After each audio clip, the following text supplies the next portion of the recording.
सब खड़े हो। खुदावंद आपके साथ हो। अंजील मुकद्दस मरकज के मुताबिक मैं खुदा के नशीब उसके बारे में बाप में से सुनेंगे। उस वक्त पकियों में से एक ने पास आकर यीशु से पूछा कि सबसे पहला हुक्म कौन सा है? यीशु ने जवाब दिया कि पहला ये है, सुन है इस्राएल कि खुदावंद हमारा खुदा एक ही खुदावंद है। बस तू खुदावंद अपने खुदा को अपने सारे दिल और अपनी सारी जान और अपनी सारी अकल और अपनी सारी ताकत से प्यार कर। और दूसरा ये, तू अपने हमसाए को अपनी मानित प्यार कर। इनसे बड़ा कोई नहीं। और फकीर ने उससे कहा, क्या खूब है उस्ताद, तूने सच कहा है कि वो एक ही है और उसके सिवा और कोई नहीं, और उसको सारे दिल और सारी अकल और सारी ताकत से और अपने हमसाए को अपनी मानित प्यार करना सब सोख्तनी कुर्बानियों और ज़बियों से अफजल है। और जब यीशु ने देखा कि उसने अक्लमंदी से जवाब दिया तो उससे कहा, तू खुदा की बादशाही से दूर नहीं। और बाद इसके किसी ने उससे सवाल करने की जुर्रत ना की। अंजील मुकद्दस के वसीले से हमारे गुनाह माफ किए जाएं।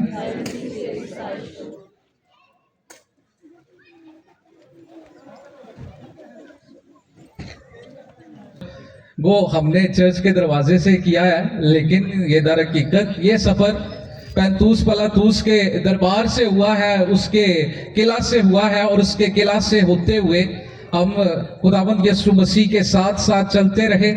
जहां पर हमने यीशु को घिरते देखा, हमने यीशु को घिरकर फिर संभलते और चलते हुए देखा।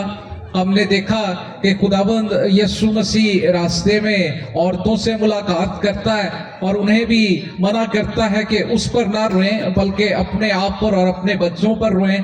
और फिर हमने देखा कि यीशु के कपड़े सबके सामने उतार दिए गए और उसके बाद खुदावंद यीशु मसीह को सलीब पर लटका दिया गया, जहां पर उसने अपनी जान ये कहते हुए दे दी कि ऐ बाप, मैं अपनी रूह तेरे हाथों में सौंपता हूं। और उसके बाद खुदावंद के दो शागिर्दों ने उसे सलीब पर से उतार कर कब्र में रख दिया। हम अपनी रवायत को खराब नहीं करेंगे। हमारी जो पैरिश की रवायत आजकल चल रही है कि हम हर जुमा दो मुकामात पर गौर करते हैं, तो आज हम इन्हीं मुकामात, जो हमने 14 मुकामात किए हैं, इन्हीं में से 2 मुकामात पर गौर करेंगे, 7वें और 8वें मुकाम पर। तो 7वां मुकाम क्या था? खुदावंद यीशु मसीह दूसरी मर्तबा गिरता है। तो एक दफा हम इस तस्वीर को देखते हैं। इस तस्वीर को देखते ही हमें मालूम पड़, एक दफा उठाकर सबको दिखा दें, उसके बाद सामने रख दीजिएगा। तो ये आप देख रहे होंगे कि खुदावंद यीशु मसीह सलीब के बोझ के नीचे दूसरी मर्तबा गिरता है। अभी रख दीजिए। हमारे खुदावंद यीशु मसीह का सलीब के नीचे गिरना ये इस बात को जाहिर करता है कि उससे पहले हमारा खुदावंद बहुत ज्यादा थक चुका है। हमारा खुदावंद जिस्मानी तौर पर कमजोर हो चुका है। और उसकी जिस्मानी कमजोरी का बायस क्या है? जिस्मानी कमजोरी का बायस पूरी रात जागना, कि पूरी रात उसे जगाया रखा। पूरी रात वो जब दुआ कर रहा था, वहां से उसे उन्होंने पकड़ लिया, पकड़कर मुख्तलिफ अदालतों में लेकर जा रहे हैं, घसीट रहे हैं, उसको मेंटली टॉर्चर कर रहे हैं। और उसके बाद उसके साथ साथ ना सिर्फ मेंटली टॉर्चर कर रहे हैं, बल्कि उसे फिजिकली भी टॉर्चर कर रहे हैं, फिजिकली भी उसे मारा जा रहा है।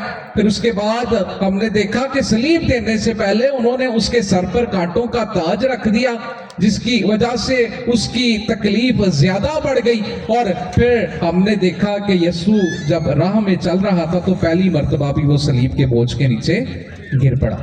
ये मसीही रवायात हैं जो बयान करती हैं कि जब यीशु اپنی سلیب اٹھا کر جا رہا تھا تو 3 مرتبہ وہ اپنے سلیب کے بوجھ کے نیچے گرا. اور آج ہم نے ابھی جو مقام جس پر غور کر رہے ہیں, یسوع دوسری مرتبہ گرتا ہے. اور یہ یسوع کا گرنا ہم کو کیا سکھاتا ہے, اور گر کر دوبارہ اٹھنا ہمیں کیا سکھاتا ہے؟ یہ سکھاتا ہے کہ ہم بھی اپنی زندگی کے اس سفر میں جب چل رہے ہوتے ہیں تو بہت مرتبہ ہم گناہ میں گر جاتے ہیں, لیکن جب ہم گرتے ہیں تو ہمیں اس گناہ سے باہر بھی نکلنا ہوتا ہے. یسوع گرا ہے اور گرنے کے بعد اٹھا ہے, اور 1 دفعہ نہیں بلکہ 2 دفعہ گر چکا ہے. دوسری مرتبہ اب گرا ہے, اور اس کا دوسری مرتبہ گرنا ہم پر ظاہر کرتا ہے کبھی کبھی ہم بھی خدا کے سامنے 1 دفعہ گر کر معافی مانگتے ہیں اور کیا کہتے ہیں کہ اب دوبارہ میں یہ گناہ نہیں کروں گا, لیکن پھر کیا ہوتا ہے دوبارہ اسی گناہ میں گر جاتے ہیں. لیکن ہمیں بار بار اٹھنا ہے تاکہ جب اٹھیں تو پھر ہم اس سفر کو جاری رکھ سکیں, اور جاری رکھتے ہوئے ہم اس سفر کو کاملیت تک پہنچ سکیں, اس سفر کو مکمل کر سکیں. جیسے یسوع پہلی دفعہ گرا, اٹھا, دوسری دفعہ گرا اور اٹھا, اور یروشلم سے باہر کلوری کے مقام تک اس سفر کو پورا کرتا ہے. تو یہ پہلا ہمیں یہ جو 7واں مقام ہے یہ ہمیں سکھاتا ہے کہ ہم اپنی زندگی میں جب بھی گریں اتنا حوصلہ رکھیں, اتنی قوت رکھیں کہ ہم دوبارہ اٹھ سکیں اور اٹھ کر دوبارہ اپنے سفر کو جاری رکھ سکیں. 7ویں مقام کے بعد ہم دیکھتے ہیں 8واں مقام. 8واں مقام کیا ہے؟ یسوع یروشلم کی عورتوں سے بات کرتا ہے. ایک دفعہ پھر سب کو دکھایا جائے. 8واں مقام, یسوع روتی ہوئی عورتوں سے بات کرتا ہے. اب بڑا ہی زبردست منظر ہے. آپ خود منظر کشی کریں کہ ایک شخص خود دکھ میں ہے, ایک شخص خود تکلیف میں ہے, اور اس دکھ اور تکلیف کی حالت میں وہ چل رہا ہے, اور چلتے چلتے اس کو اپنی تکلیف بھول گئی ہے, اپنا دکھ بھول گیا ہے, اپنا درد بھول گیا ہے, اور اسے دوسروں کا رونا نظر آ رہا ہے. اب اس میں آپ اپنے آپ کو خود امیجن کریں.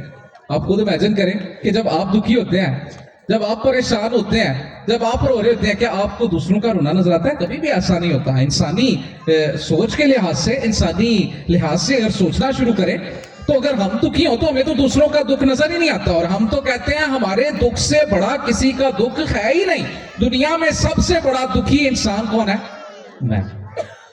ہم اس طرح اپنے دکھ کو دیکھتے ہیں. لیکن یہاں پر یسوع ایک چیز سکھا گیا ہے کہ وہ دکھ میں ہے, اس نے صلیب بھی اٹھائی ہوئی ہے, مشکل میں ہے, اس کے باوجود اس کی نظر دوسروں کے دکھوں پر پڑتی ہے. ہمیں بھی اپنے دکھوں میں حوصلہ رکھتے ہوئے دوسروں کو جب دکھی دیکھتے ہیں تو ان کے دکھ میں ان کا سہارا بننا چاہیے, چاہے الفاظ کے ذریعے. یسوع نے بھی الفاظ ادا کیے ہیں. یسوع صلیب چھوڑ کر ان کے پاس فوراً گیا نہیں, لیکن یسوع ان پر نظر کرتا ہے. دوسری جانب صرف نظر نہیں کرتا بلکہ ان کے ساتھ گفتگو بھی کرتا ہے, اور گفتگو کرتے ہوئے کیا کہتا ہے کہ اے عورتوں مجھ پر نہ رو بلکہ اپنے آپ پر رو. یہاں پر ایک بات جو یسوع نے سکھائی ہے وہ بہت زیادہ خاص ہے. کبھی کبھی ہم یسوع کے اس سفر کو جب دیکھ رہے ہوتے ہیں تو ہماری آنکھوں میں آنسو آ جاتے ہیں. ہم کیا کر رہے ہوتے ہیں؟ رو رہے ہوتے ہیں. میں ابھی بھی دیکھ رہا تھا کہ کچھ خواتین تو چلے ایکٹ کر رہی تھی تو ایکٹ میں رو رہی تھی, لیکن کئی ویسے بھی روتی جا رہی تھی. تو یسوع کیا کہتا ہے کہ مجھ پر نہ رو بلکہ کس پر رو؟ اپنے آپ پر رو. اس سفر میں خداوند یسوع مسیح کہتا ہے کہ اس کے دکھوں پر نہیں تکلیف کرنی, اس کے دکھوں پر ماتم نہیں کرنا, بلکہ اس کے دکھوں کے ذریعے اپنی زندگی پر سوچ و بچار کرنا ہے, اپنی زندگی پر غور کرنا ہے کہ یسوع اگر یہ دکھ سہ رہا ہے, یسوع نے اگر یہ صلیب اٹھائی ہے تو وہ کس کے لیے اٹھائی ہے؟ میرے لیے اٹھائی ہے. اس چیز پر غور کرنا ہے. اور اس لیے ہماری یہ کیتھولک روایت, اکثر لوگ کہتے ہیں کہ یہ اس عبادت کے ذریعے سوگ مناتے ہیں, تو ہم سوگ نہیں مناتے, ہم ماتم نہیں کر رہے ہوتے, بلکہ ہم اس سفر میں شامل ہو کر یسوع کے دکھوں پر دھیانوں گیان کرتے ہیں.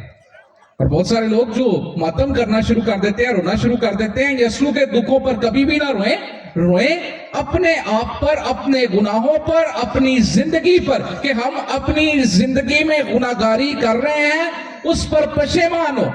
ہم بدی کی زندگی گزار رہے ہیں, اس پر سوچیں اور اس پر روئیں.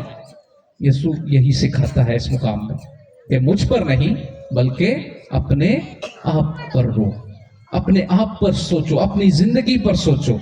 इसीलिए क्या कहता है कि सोचो, देख लो कि हरा दरख्त तुम है, हरे दरख्त के साथ लोग क्या कर रहे हैं, तुम तो सूखे दरख्त हो, यानी तुम तो फलदार भी नहीं हो, तुम तो फल भी नहीं लाते, अच्छे काम भी नहीं करते, तो तुम्हारे साथ फिर क्या हो सकता।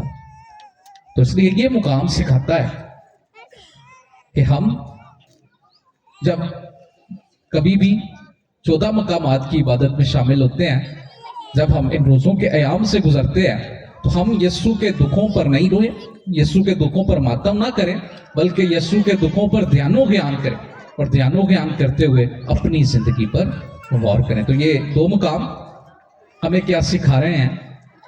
7वां मुकाम हमें सिखा रहा है कि हम खुदावंद यीशु मसीह की तरफ जब भी आए, जब भी खुदावंद यीशु मसीह को देखें, तो देखते हुए इस चीज पर हौसला रखें कि हम भी गिर सकते हैं, हम गिरते हैं तो हमने यीशु को देखकर, जब यीशु उठता है तो हमने भी अपनी जिंदगी में उठना है। और इसके साथ साथ 8वां मुकाम सिखा रहा है कि हम जब दूसरों को मुश्किल में देखें तो देखकर सिर्फ इमोशनल ना हो जाए, हम दुखों में उन्हें देखकर सिर्फ सोचते ही ना रहें, बल्कि अमल भी करें, अमाल से कुछ करें, अमल भी करें कि हम कुछ उनके लिए करके दिखाएं उन्हें। वो दुख में है, मुश्किल में है, लेकिन हम उन्हें कुछ करके दिखाएं। मिसाल के तौर पर मैं पहले भी मिसाल दे रहा था टोकजुमा में कि गुजरात में और इर्द गिर्द जब सैलाब आया, तो सैलाब जब आया तो सारे इधर बैठकर ये सोचते रहे कि उनकी मदद होनी चाहिए, लेकिन किसी ने भी मदद करने की हिम्मत नहीं की। तो सोचे नहीं, सिर्फ देखकर रोए नहीं सिर्फ, बल्कि हम उठकर कुछ करने वाले बने, अमल करने वाले बने। और यीशु को ऐसे ही लोग पसंद हैं। आए थोड़ी देर हम अपनी आंखों को बंद करें, इस तमाम सफर को याद करें, इस तमाम सफर में अपने आप को रखें, और खासकर इन मुकामों पर अपने आप को रखें और याद करें कि हम भी गिरे थे, हम भी गिरे थे, गुनाह में गिर गए थे। और हमारा गिरना, क्या हम गिरे ही रह गए हैं अभी तक, या हम उस गुनाह से बाहर निकल आए हैं, हम उठ आए हैं, हम उठ गए हैं? अगर नहीं उठे तो अभी वक्त है कि यीशु के हुजूर पशेमान हो, माफी मांगे और इस गुनाह से बाहर निकलें और उठें। हम इस मुकाम में अपने आप को देखें, क्या हम इन औरतों की तरह सिर्फ रोने वाले तो नहीं? अगर हम रोने वाले ही हैं सिर्फ, तो हम अपनी जिंदगी पर आज पशेमान हो, हम कहें कि नहीं है खुदावंद यीशु मसीह, हम अपनी जिंदगी पर पशेमान हैं, और अब हम सिर्फ रोने वाले या सिर्फ सोचने वाले नहीं, बल्कि अमल करने वाले भी बनेंगे। खुदावंद हम सबको ऐसा करने की तौफीक बख्शे, मसीह हमारे खुदावंद के वसीला से।